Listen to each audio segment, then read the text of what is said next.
It's Saturday here. Cool again today. We've had another 18 mil of rain, but I just wanted to show you we've got a guy here who's coming to do some scrap metal collection, because you know what it's like, 20 years on the same place, you start to collect a fair bit of rubbish. Anyway, he's going to have a look around, and probably things like even old little sheds he's going to knock down and take, which will be awesome. There's the girls coming to say good morning. Beautiful girls.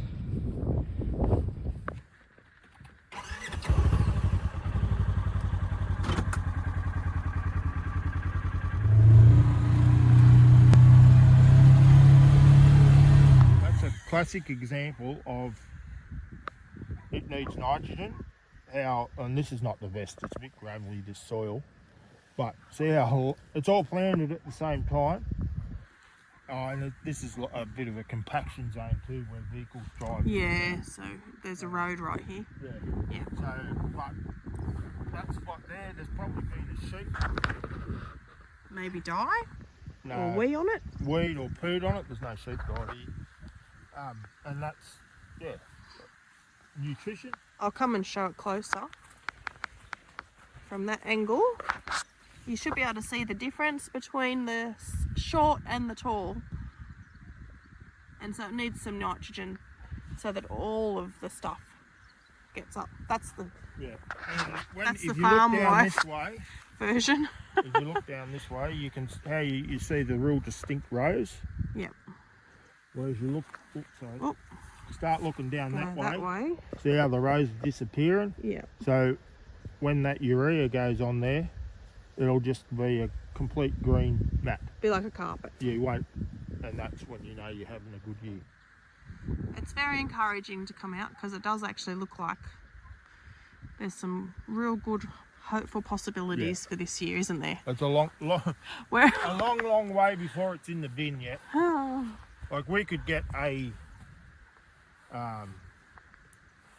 2 wet harvest. Yeah, that's right. Like even though the yield and everything's there, but the quality won't be there. So yeah, so harvest could be wet, which we've had in the past, haven't we? Yeah. So last year we sowed barley in this paddock last year because it was so dry, and the rainfall last year up till November, so we finished, we were done and dusted within days. Yeah, was actually 35 millimetres less than 2019 when we were in the worst of the drought. Yeah, it was very dry last year, which we didn't expect because we had a really wet start. Yeah. So we didn't sow everything because it was so wet. And then we just didn't get it. And then we couldn't get it because it was so dry. It never rained on it after that initial really wet. But this season we've had quite a consistent winter. So this paddock here is 130 acres. Last year we stripped 25 tonne, I think, off the whole paddock. Yeah.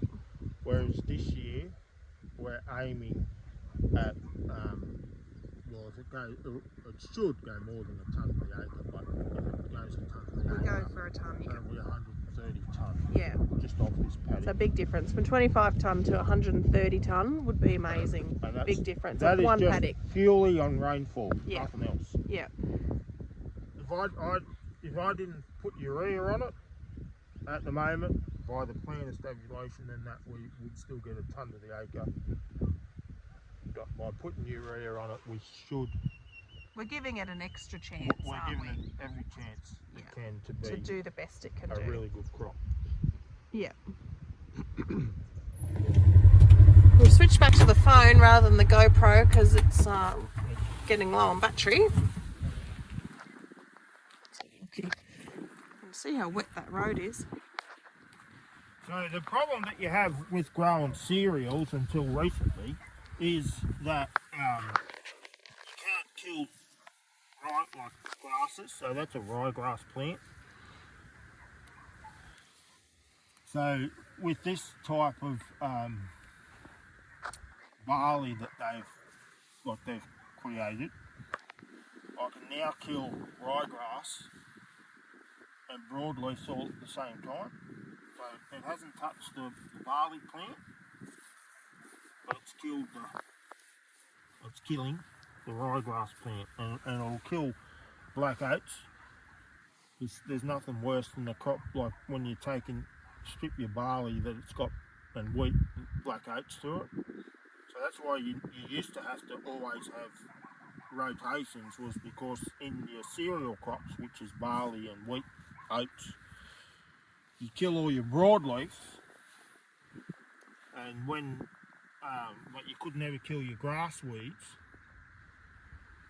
and then you'd rotate to like a legume or a canola, because all this stuff, I think it's all in the canola family. They're radish type or cabbage, I don't know, whatever they are. But in your canola and that, you grow that so you could kill your grasses, but you couldn't spray a broadleaf in your legumes like your chickpeas, lupins, faba beans, canola. They're all in the broadleaf stuff. But now with the way they've designed wheat and barley, you can take out grasses as well, which is a handy toolkit. You still got to rotate because of different, like with your radish, your your lupins and faba beans, field peas, all that sort of stuff, which is a legume. Well, it puts in nitrogen in your soil, so naturally does that. Or lucerne, we'll sow. I think we're going to sow this paddock and the one over there to lucerne next year, because they've been in crop for 20 years. Long time. Yeah, since we've been here. Yep. But we've been rotating it. But anyway, we're focusing more on livestock than crops. But yeah, so you still mix up your stuff. So it naturally, you put a legume. So in our case, we used to put lupins in there, which puts nitrogen in, which will take out all them grass spray, or like the grasses in the spray, and then the following year you put a wheat crop on top of that, and that's in your rotation, or canola if you wanted to. But canola doesn't put nitrogen in your soil. You have to put a lot of nitrogen out, and it doesn't necessarily use it all, and it might be left over for next year. But yeah, that's a bit of a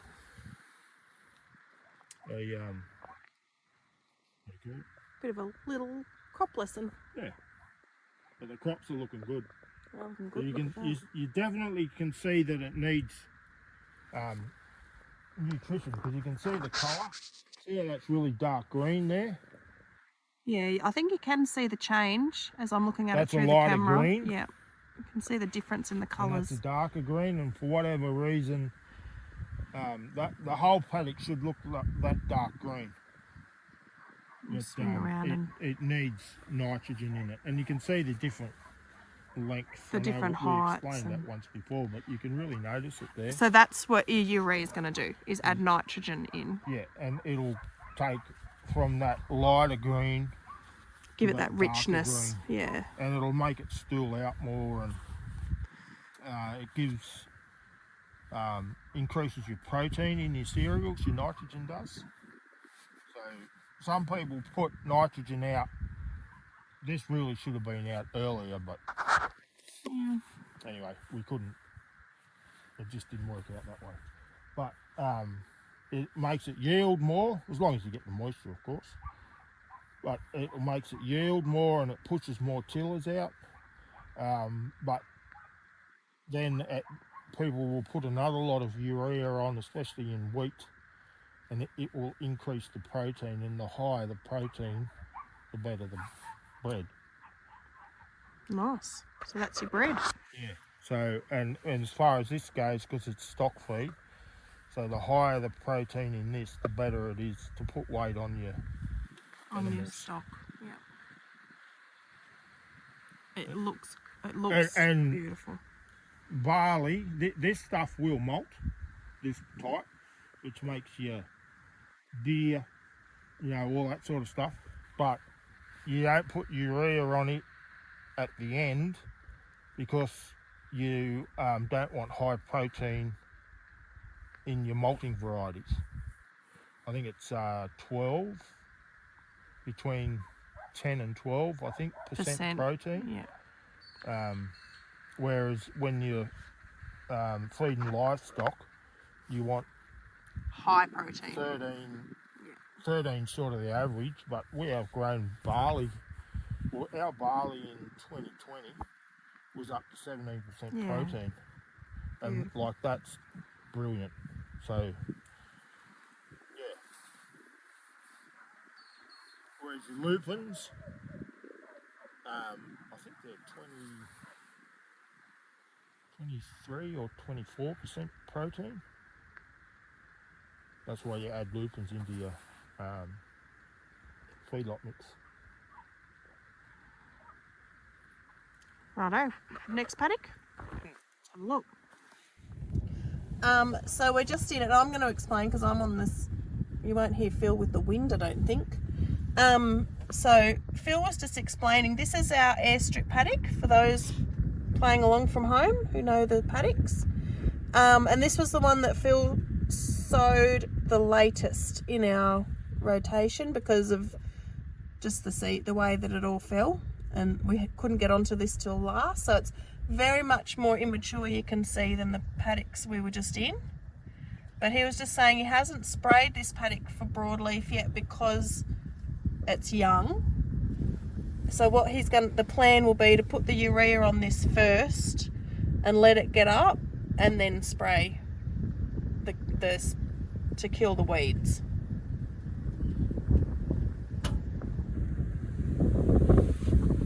How'd I go? Good? Good.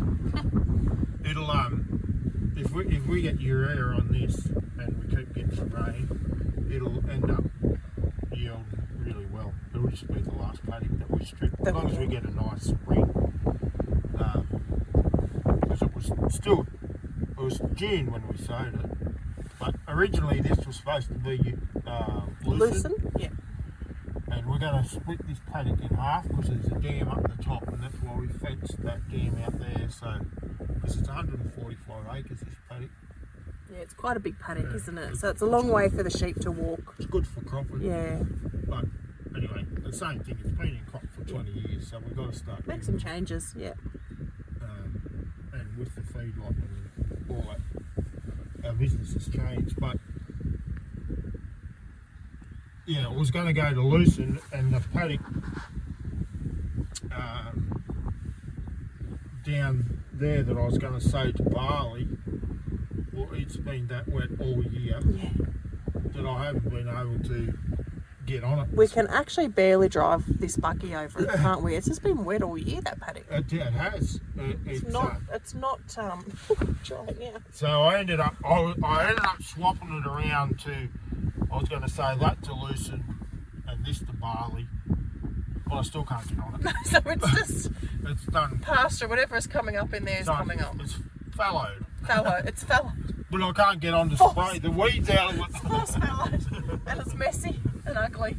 But anyway, and it's right on the road, Phil. Yeah, it is. It's a road paddock. The neighbour said to me the other day, "Oh, that paddock that you ploughed up and done nothing with." That's the one. So yeah, road paddocks are notorious for farmers. You can guarantee a road paddock, your air seeder will block up. Yeah.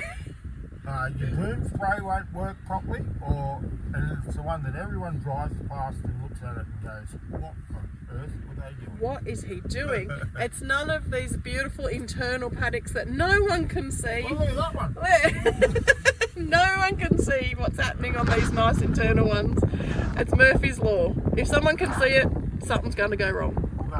Okay. So that little patch there is where Phil had the truck and the tractor.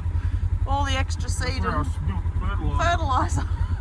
Look at that. So that goes to show what fertiliser does. It helps. Yeah. Definitely helps.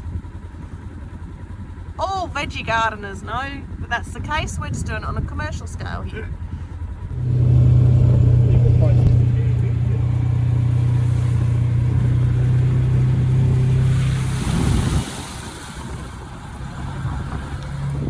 By the way, do you like our new hats? We've got extras if you want one. I'll put the link to them in the comments. Well, that's just going to do us again for another week. Stay safe out there. Hope your families are well. Be blessed. Thanks for following. We're going to get some wood inside because it's turned really icy today.